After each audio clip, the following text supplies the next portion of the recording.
Golden era of legends, सुहानी यादों का सुहाना सफर। आमतौर पर जब हम किसी रिकॉर्डिंग स्टूडियो के बारे में सोचते हैं ना, तो दिमाग में एक बहुत ही सेट सी तस्वीर बनती है। हाँ बिल्कुल, वो एक व्यवस्थित सा माहौल, कांच की दीवार। हाँ एकदम वही। कांच के एक तरफ साउंड इंजीनियर बैठा है, दूसरी तरफ माइक के सामने गायक है। लेकिन आज जिस कहानी पर बात कर रहे हैं, उसकी शुरुआत के लिए जरा एक पल के लिए एक अलग ही दृश्य की कल्पना कीजिए। और वो दृश्य वाकई में किसी फिल्मी सीन से कम नहीं है। बिल्कुल। सोचिए कि एक बहुत बड़ा गायक, बल्कि सच कहूं तो उस दौर का सबसे महान गायक, एक स्टूडियो में दाखिल होता है। वहाँ कंसोल पर एक गाने की मिक्सिंग चल रही है। वो इंसान उस आवाज को सुनता है, एकदम ठिठक जाता है और फिर पूरी तरह से हैरान होकर अपने सेक्रेटरी की तरफ मुड़कर पूछता है कि मैंने ये गाना कब गाया। और इस पूरी घटना का सबसे दिलचस्प पहलू ये है कि वो गाना असल में उस महान गायक ने गाया ही नहीं था। जी हाँ, वो आवाज किसी और की थी। वो आवाज थी अनवर हुसैन की। और जो महान गायक स्टूडियो में अपनी ही आवाज का धोखा खा गए थे, वो कोई और नहीं बल्कि खुद मोहम्मद रफी साहब थे। मोहम्मद रफी साहब, बिल्कुल। आज के हमारे इस विश्लेषण का मुख्य विषय यही है। हम अनवर हुसैन की उस अनकही कहानी की परतों को खोलने वाले हैं, जिन्हें एक वक्त पर इंडस्ट्री में दूसरा मोहम्मद रफी कहा जाता था।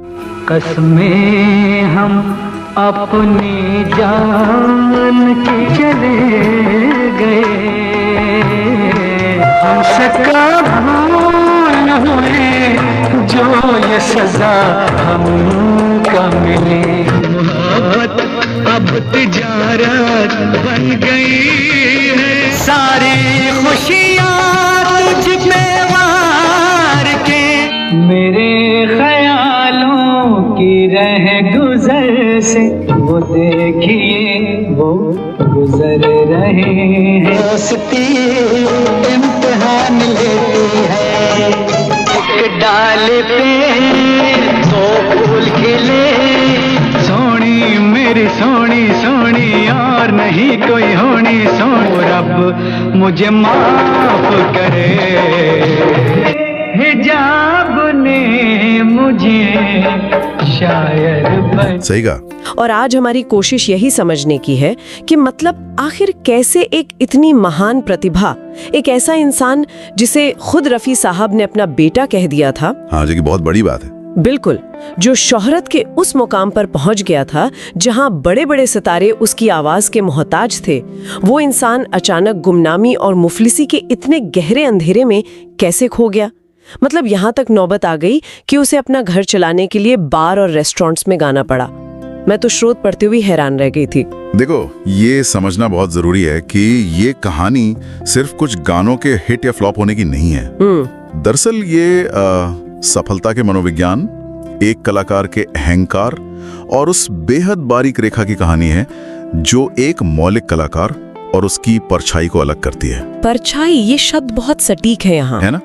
मतलब जब कोई कलाकार किसी महान हस्ती की तरह हूबहू गाता है तो उसके सामने पहचान का जो संकट पैदा होता है, और फिल्म इंडस्ट्री जैसी क्रूर जगह उस संकट का कैसे फायदा उठाती है, ये उसका एक बहुत ही सटीक उदाहरण है। बिल्कुल। तो उस आवाज के पीछे का इंसान असल में था कौन, ये समझने के लिए उनके शुरुआती जीवन पर नजर डालना जरूरी है। हाँ, शुरुआत वहीं से होती है। अनवर कोई बाहरी इंसान नहीं थे जो बस ट्रेन पकड़कर सपनों के शहर मुंबई आ गए हों।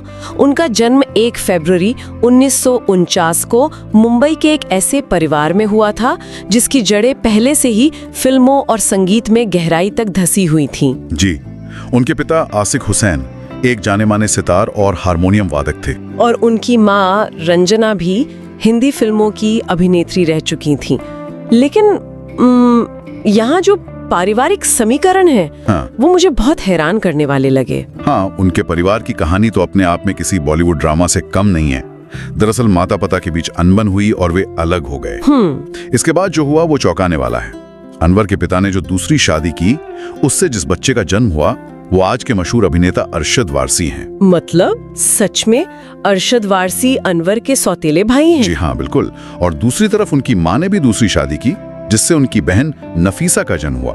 जिन्हें शायद लोग आशा सचदेव के नाम से ज्यादा जानते हैं। अरे वाह, आशा सचदेव, वो तो एक बहुत सफल अभिनेत्री रही हैं। बिल्कुल, तो आप देख सकती हैं कि पूरे परिवार के खून में ही कला और सिनेमा कूट कूट कर भरा था। हाँ, वो तो है।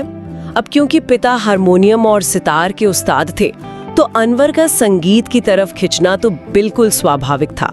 मैंने पढ़ा कि महज 8-9 साल की उम्र में उन्होंने बाकायदा तालीम लेनी शुरू कर दी थी। और वो भी कोई साधारण तालीम नहीं थी। नहीं, बिल्कुल नहीं। उनके पिता ने उन्हें उस्ताद अब्दुल रहमान के पास भेजा, और ये कोई छोटी बात नहीं है। बिल्कुल नहीं। उस्ताद अब्दुल रहमान वही शख्स थे जिन्होंने मोहम्मद रफी, मन्ना डे और महेंद्र कपूर जैसे दिग्गजों के सुरों को तराशा था। मतलब ये तो वैसे ही हो गया ना कि आप उसी सुपर हीरो एकेडमी में ट्रेनिंग ले रहे हैं जहां से आपके आदर्श पढ़कर निकले हैं। एकदम सही एनालॉजी है। उस्ताद जी के साथ अनवर ने पूरे 10 साल तक कड़ी शास्त्रीय तालीम ली। 10 साल? बाप रे। हाँ, और 10 साल की तालीम का मतलब है रागों की गहरी समझ, सुरों पर बेदाग पकड़ और सांसों का वो नियंत्रण जो प्लेबैक सिंगिंग के लिए सबसे जरूरी होता है। बिल्कुल। लेकिन यहाँ एक बड़ा विरोधाभास देखने को मिलता है। वो क्या? इतनी उच्च कोटि की शिक्षा, और वो भी उस गुरु से जिसने रफी साहब को सिखाया, इसके बावजूद अनवर को कोई सीधा ब्रेक नहीं मिला। हाँ, ये बहुत अजीब बात है। उन्होंने एक म्यूजिक ग्रुप ज्वाइन किया और स्टेज शोज से अपनी शुरुआत की। और पता है शुरुआती दिनों में उनकी कमाई कितनी थी? कितनी? महज 10 रुपए प्रति शो। सिर्फ 10 रुपए? ये बात वाकई सोचने पे मजबूर करती है।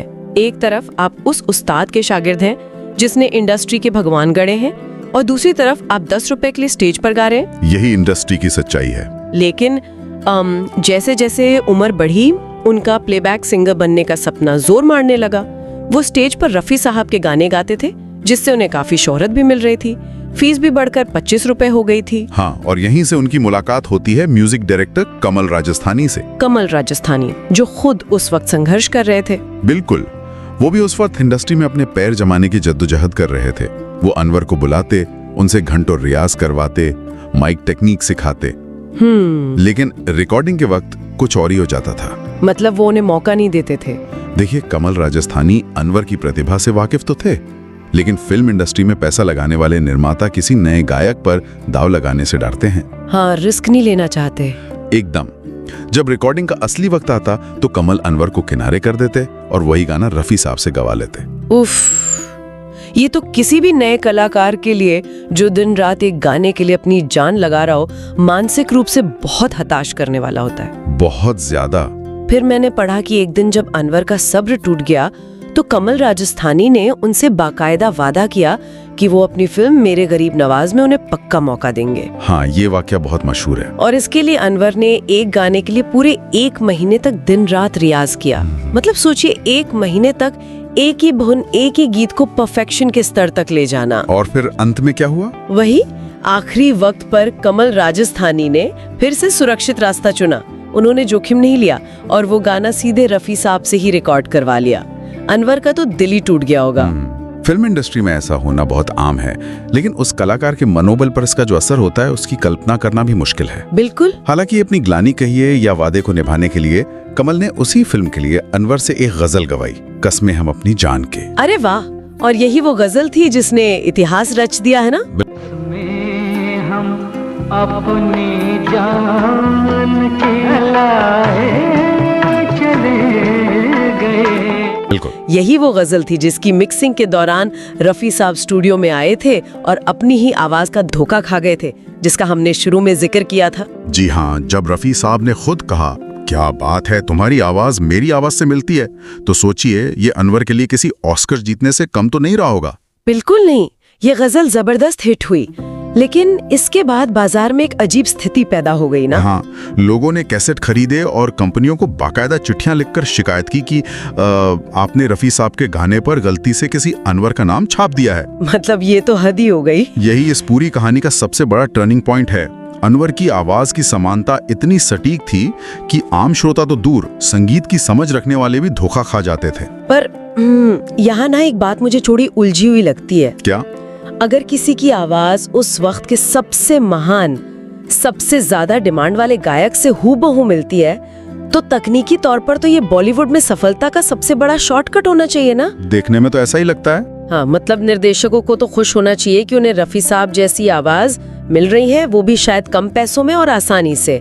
फिर ये अनवर के लिए एक चिंता का विषय या पहचान का संकट कैसे बन गया? देखिए, ये संगीत की दुनिया का एक बहुत कड़वा सच है।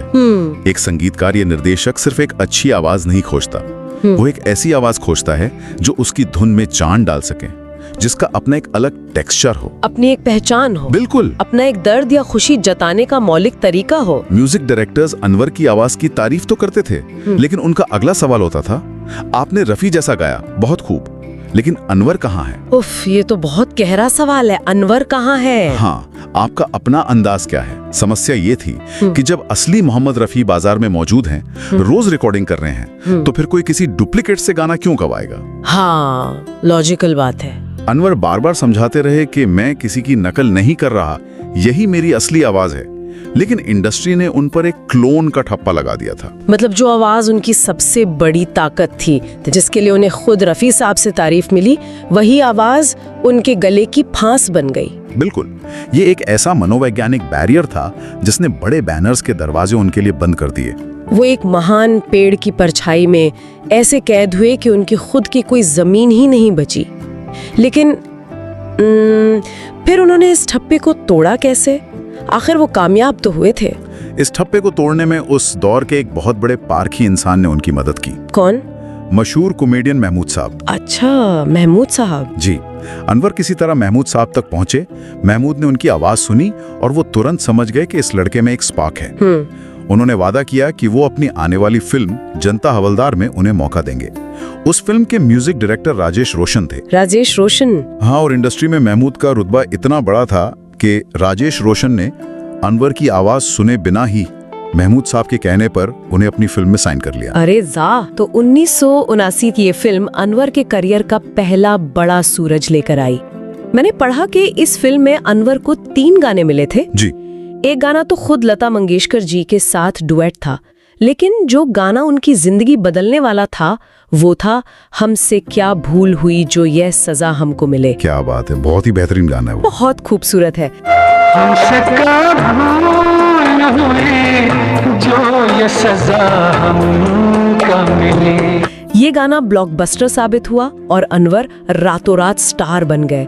लेकिन कहानी में एक बहुत बड़ा ट्विस्ट तब आता है जब 1980 में एक बेहद दुखद घटना घटती है। हाँ, रफी साहब का इंतकाल। बिल्कुल, जिन दरवाजों पर अनवर डुप्लीकेट होने का ताना सुनकर लौट आते थे, वो दरवाजे पूरी तरह से तब खुले जब इंडस्ट्री के सबसे बड़े स्तंभ मोहम्मद रफी साहब अचानक दुनिया छोड़कर चले गए। देखिए, रफी साहब का जाना केवल संगीत जगत के लिए एक भावनात्मक सदमा नहीं था, इसने बॉलीवुड के पूरे इकोसिस्टम में एक बहुत बड़ा तकनीकी और रचनात्मक खालीपन पैदा कर दिया था। मैं समझ सकती हूँ। उस दौर में मनमोहन देसाई जैसे दिग्गज निर्देशक थे जिनका पूरा सिनेमाई ताना बाना ही रफी साहब की आवाज पर टिका होता था। बिल्कुल, उनकी फिल्मों की तो जान ही वो आवाज थी। हाँ, उनकी फिल्मों का इमोशनल कोर रफी साहब की आवाज से ही तय होता था। रफी साहब के जाने के बाद देसाई जैसे निर्देशक एकदम से बेसहारा महसूस करने लगे। और यही बात सबसे ज्यादा दिलचस्प हो जाती है। ये एक अजीब सी विडंबना है कि एक महान आवाज के खामोश होने से जो शून्य पैदा हुआ, बॉलीवुड उसे भरने के लिए बेताब था। और उस समय उस शून्य के आकार में अनवर से बेहतर कोई फिट नहीं हो सकता था। बिल्कुल, वो सही समय पर बिल्कुल सही जगह मौजूद थे। मनमोहन देसाई ने उन्हें तुरंत अपना लिया। इसके बाद तो सोनी महिवाल, नसीब, विधाता और प्रेम रोग जैसी फिल्मों की लाइन लग गई। ये अनवर का आप कह सकती हैं गोल्डन एरा था। हाँ, वो सफलता के उस शिखर पर पहुंच गए जहां अमिताभ बच्चन से लेकर ऋषि कपूर तक 80 के दशक का हर बड़ा सितारा उनकी आवाज पर लिप सिंक कर रहा था। सोनी मेरी सोनी सोनी और नहीं कोई होनी सोनी, रब मुझे माफ करे। दोस्ती इम्तिहान लेती है, सारी खुशियाँ तुझ पे वार के। तकदीर है क्या मैं क्या जानूं, तकदीर किसी से खेलना फिर छोड़ दे। उन्होंने अपने संघर्ष के दिनों में जो कुछ खोया था वो सब उन्हें सूद समेत वापस मिल रहा था। मतलब 10-15 साल का संघर्ष, एक डुप्लीकेट का ठप्पा और फिर अचानक पूरी दुनिया आपके कदमों में। सफलता का ऐसा नशा तो किसी को भी अंधा कर सकता है। और यही हुआ। हाँ, लेकिन मैं सोच रही थी, जब सब कुछ इतना परफेक्ट था, उनके पास बड़े बैनर्स थे, सुपरस्टार्स का चेहरा था, तो ऐसा क्या हुआ जिसने रातों रात उनके ही करियर को तबाह कर दिया? ये सोने का अंडा देने वाली मुर्गी को खुद ही काटने जैसा नहीं हो गया? बिल्कुल वैसा ही हुआ। देखिए, पतन की शुरुआत अक्सर बाहरी कारणों से नहीं, बल्कि कलाकार के अंदर पैदा हुए भ्रम से होती है। भ्रम? हाँ, अनवर को लगने लगा था कि वो अपनी कला से बड़े हो गए हैं। उनके व्यवहार में अहंकार और व्यावसायिकता यानी प्रोफेशनलिज्म की भारी कमी आ गई। अच्छा। इसका सबसे बड़ा और सबसे विनाशकारी उदाहरण मनमोहन देसाई की फिल्म मर्द के दौरान देखने को मिला। हाँ, मैंने इसके बारे में पढ़ा। मनमोहन देसाई के साथ अनवर की प्रति गाना फीस 5,000 रुपए तय थी। उन्होंने सुहाग और नसीब जैसी मेगा हिट फिल्मों में भी इसी फीस पर गाया था जी। लेकिन जब मर्द की बारी आई तो अनवर ने 6,000 रुपए की मांग कर दी। बिल्कुल। मतलब क्या सिर्फ 1,000 रुपए के लिए मनमोहन देसाई जैसे दिग्गजों से पंगा लेना समझदारी थी? देखने में तो ये महज 1,000 रुपए का अंतर लगता है। हाँ। लेकिन फिल्म इंडस्ट्री में फैसले अक्सर एक्सेल शीट देखकर नहीं, ईगो और पावर डायनामिक्स को देखकर लिए जाते हैं। अच्छा, मतलब एटीट्यूड की बात थी? बिल्कुल, ये एटीट्यूड और रिश्तों की अहमियत की बात थी। मनमोहन देसाई वो निर्देशक थे जो अमिताभ बच्चन जैसे मेगा स्टार को डायरेक्ट करते थे। सही बात है। उन्हें ये बात बेहद अपमानजनक लगी कि जिस लड़के को उन्होंने फर्श से उठाकर अर्श पर बिठाया, जिसे इंडस्ट्री ने नकार दिया था और उन्होंने गले लगाया, वो आज उन्हें ही आंखें दिखा रहा है। देसाई ने तुरंत एक कड़ा फैसला लिया। उन्होंने अनवर को फिल्म से बाहर का रास्ता दिखाया और अनु मलिक के जरिए 2 बिल्कुल नए गायकों को मौका दिया, शब्बीर कुमार और मोहम्मद अजीज। जी हाँ। और कमाल की बात यह है कि इन दोनों की आवाज भी रफी साहब से काफी मिलती जुलती थी। यही तो इंडस्ट्री की खासियत है, कोई भी अपरिहार्य नहीं है। हाँ, मर्द के गाने सुपर हिट रहे, नए गायकों का करियर आसमान छूने लगा। सुन रुबिया, तुमसे प्यार हो गया, सच प्यार हो गया क्या? मर्द टांगे वाला मैं हूँ, मर्द टांगे वाला है, मर्द टांग बुरी नजर वाले तेरा मुंह काला। और अनवर हमेशा के लिए देसाई के उस सुनहरे कैंप से बाहर हो गए जिसने उन्हें स्टार बनाया था। और अनवर की गलतियां यही नहीं रुकी। उन्हें लगने लगा था कि वो इंडस्ट्री के लिए इररिप्लेसेबल हैं। वो ये भूल गए कि सिनेमा एक बिजनेस है और यहाँ कोई भी इतना बड़ा नहीं होता जिसे बदला ना जा सके। इसका दूसरा बड़ा नुकसान उन्हें राज कपूर साहब की फिल्म प्रेम रोग में उठाना पड़ा। राज कपूर साहब? हाँ। प्रेम रोग के समय भी उन्होंने कुछ ऐसा ही किया था ना? हाँ, अनवर ने राज कपूर और खुद फिल्म के हीरो ऋषि कपूर से भी ज्यादा फीस की मांग कर दी। अरे बाप रे। सोचिए, ऋषि कपूर इस कदर नाराज हुए कि उन्होंने सेट पर साफ कह दिया कि ये इंसान मेरी फिल्म में प्लेबैक नहीं करेगा। और उसका नतीजा ये हुआ कि अनवर के हाथ से फिल्म के 5 अहम गाने निकल गए। बिल्कुल, और वो सारे गाने सुरेश वाडकर की झोली में जा गिरे। सुरेश वाडकर ने वो गाने गाए और वे आज भी भारतीय सिनेमा के क्लासिक हिट्स माने जाते हैं। भंवरे ने खिलाया फूल, फूल को ले गया राजकुंवर। मतलब अनवर ने सिर्फ गाने नहीं खोए, उन्होंने इंडस्ट्री के 2 सबसे बड़े घरानों आरके स्टूडियोज और मनमोहन देसाई के दरवाजे अपने लिए हमेशा के लिए बंद कर लिए। और इसके अलावा उनके काम करने के तरीके में भी भारी कमियां थी। कैसी कमियां? जो बॉलीवुड के म्यूजिक डायरेक्टर्स को किसी गाने की रिकॉर्डिंग के लिए उनकी जरूरत होती थी तो वो अक्सर भारत में मौजूद ही नहीं होते थे। अच्छा। वो 1-2 महीने के लिए विदेशी दौरों और स्टेज शोज के लिए चले जाते थे। अब आप ही बताइए, प्लेबैक सिंगिंग में कोई निर्देशक ऐसे गायक के साथ काम करना क्यों पसंद करेगा जिसके लिए उसे अपनी शूटिंग रोकनी पड़े? बिल्कुल नहीं करेगा। और फिर एक ऐसा वक्त आया जिसने रही सही कसर भी पूरी कर दी। 90 का दशक आ चुका था। संगीत का पूरा ढांचा, उसकी आत्मा ही बदल रही थी। हाँ, नदीम श्रवण और अनु मलिक जैसे संगीतकार एक नया साउंडस्केप लेकर आए। वो बदलाव कैसा था? ये बदलाव बहुत तकनीकी और गहरा था। 80 के दशक तक गानों में भारी ऑर्केस्ट्रा होता था और गायक को एक ऊंचे स्केल पर गाना पड़ता था, जिसके लिए रफी साहब जैसी आवाज मुफीद थी। लेकिन 90 के दशक में मेलोडी और सॉफ्ट रोमांटिक गानों का दौर आया। यहाँ कुमार सानू और उदित नारायण जैसे सिंगर्स की एंट्री हुई। हाँ, उनकी आवाज एकदम अलग थी। बिल्कुल, उनकी आवाज का टेक्सचर बिल्कुल अलग था। कुमार सानू का थोड़ा नेजल और रिलैक्स्ड अंदाज दर्शकों को एकदम ताजा लगा। और इस नए ट्रेंड के आते ही जो रफी क्लोन सिंगर्स का पूरा मार्केट था, चाहे वो अनवर हो, शब्बीर कुमार हो या मोहम्मद अजीज हो, वो ताश के पत्तों की तरह ढह गया। एकदम इंडस्ट्री को अब डुप्लीकेट्स की जरूरत नहीं थी, उन्हें नई मौलिक आवाजें चाहिए थी। जब आपके पास अपना खुद का कोई मौलिक अंदाज नहीं होता तो आप हमेशा एक ट्रेंड के मोहताज होते हैं, है ना? बिल्कुल। और जैसे ही हवा का रुख बदलता है, आप सबसे पहले उस तूफान में उड़ जाते हैं। इन तमाम गलत फैसलों और बदलते दौर का परिणाम अनवर के लिए बहुत ही दर्दनाक साबित हुआ। जब शोहरत का चश्मा उतरता है तो जमीन की हकीकत कितनी भयानक हो सकती है, ये अनवर के जीवन का आखिरी हिस्सा बताता है। बहुत दुखद हिस्सा है वो। हाँ, जब बॉलीवुड में पूरी तरह काम मिलना बंद हो गया तो वो अमेरिका चले गए।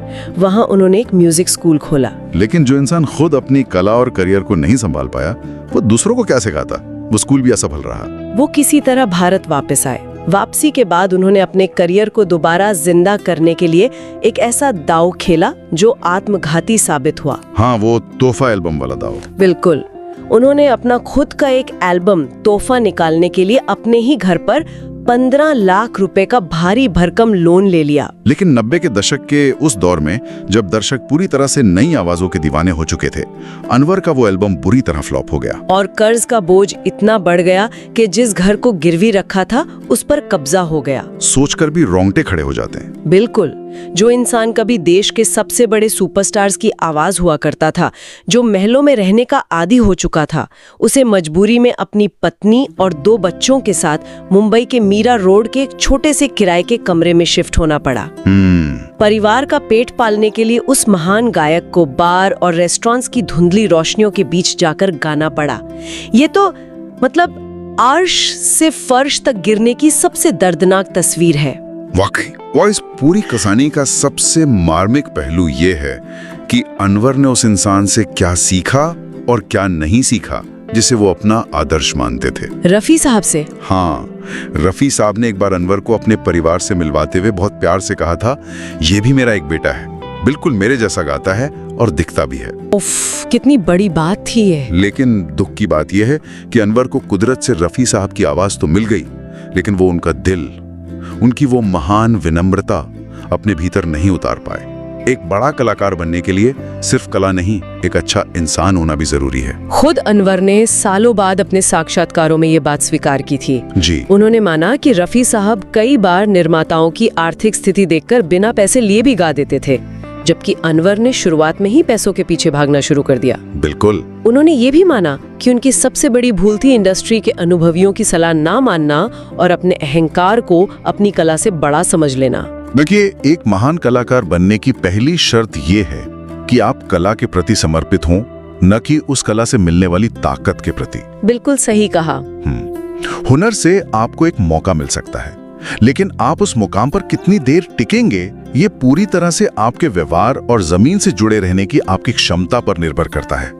कला की दुनिया बाहर से जितनी चकाचौंध से भरी लगती है, अंदर से उसके नियम उतने ही सख्त हैं। तो आज की इस चर्चा को समेटते हुए हमारे श्रोताओं के लिए ये सिर्फ एक बायोग्राफी नहीं है, बल्कि एक सबक है, एक बहुत बड़ा सबक। लेकिन अंत में मैं एक ऐसे सवाल के साथ छोड़ना चाहूंगी जो एक नई बहस को जन्म देता है। वो क्या? क्या वाकई संगीत की दुनिया या फिल्म इंडस्ट्री एक कलाकार को सिर्फ उसके बुरे व्यवहार या अहंकार की सजा देती है?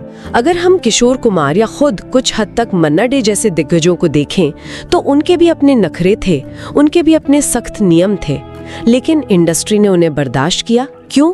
क्योंकि वो मौलिक थे, उनका कोई विकल्प नहीं था। ये एक बहुत ही वैलिड पॉइंट है। लेकिन यदि आप किसी लेजेंड की परछाई के तौर पर इंडस्ट्री में आए हैं, तो क्या ये सच नहीं है कि आपके नखरे कभी बर्दाश्त नहीं किए जाएंगे? क्योंकि निर्माता अच्छी तरह जानते हैं कि क्लोन तो एक नहीं 1000 मिल जाएंगे। बिल्कुल। तो अनवर की असली हार क्या थी? क्या वो सिर्फ उनके अहंकार का नतीजा था, या फिर उनका सिर्फ दूसरा मोहम्मद रफी होना, जो तमाम कोशिशों के बावजूद कभी अपना खुद का एक स्वतंत्र वजूद नहीं बना पाए? सोचिएगा जरूर। आज की चर्चा में बस इतना ही। अगर ये वीडियो पसंद आई तो हमारे चैनल को सब्सक्राइब करें